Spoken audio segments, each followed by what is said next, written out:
तो यहाँ पर श्री कृष्ण कहते हैं, इष्टान भोगान ही वह देवः दास्यन्ते यज्ञ भागतः ते दत्तान अप्रद्याय एभ्य च भुंगे स्तेन एव सह। यहाँ पर भगवान ने कहा कि जो इन यज्ञों को नहीं करता है, क्योंकि मनुष्य को यज्ञ करना बहुत जरूरी है। क्यों जरूरी है?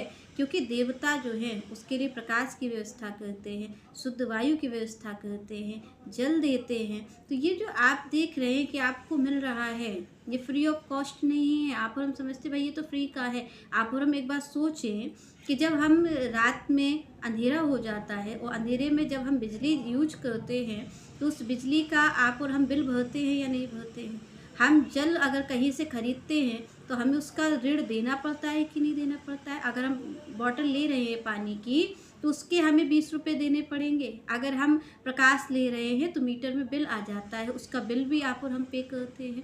यहाँ पर अगर हम कोई चीज़ भी लेते हैं, जल लेते हैं, उसका भी देना पड़ता है। अगर हमें हवा खानी है तो हम उसका भी बिल भरते हैं। तो आप देखिए कि हर चीज़ का ऋण है। और आप हम समझते हैं कि भाई रात में तो प्रकाश करने का ऋण हम दे देंगे, पर हम जो सुबह प्रकाश हमें मिल रहा है उसका कोई ऋण नहीं है। तो आप और हम इस गलत फहमी में न रहें, क्योंकि यहाँ पर भगवान ने कहा कि भाई ऋण तो सब पर लगेगा, और जो नहीं देता है उसको श्री कृष्ण यहाँ पर क्या कह रहे हैं? उसको कह रहे भाई वो चोर है। जैसे आप और हम हैं, वो हम खूब बिजली का यूज करें और हम उसको नहीं दे बिल, तो यहाँ पर आप और हम क्या कहलाएंगे कि भाई ये बिजली चोर है। अगर हम पानी का ऋण ना दे तो भाई इसने चोरी किया है। तो इसी तरीके श्री कृष्ण ने कहा कि जो इन देवताओं को जो प्रकाश दे रहे हैं, जो जल की व्यवस्था कर रहे हैं, जो शुद्ध वायु को दे रहे हैं, उसके बदले आप और हम ना तो यज्ञों को कर रहे हैं, ना कोई अच्छे कार्यों को कर रहे हैं। क्योंकि यहाँ पर भगवान ने कहा कि भाई देवताओं का ये जो ऋण है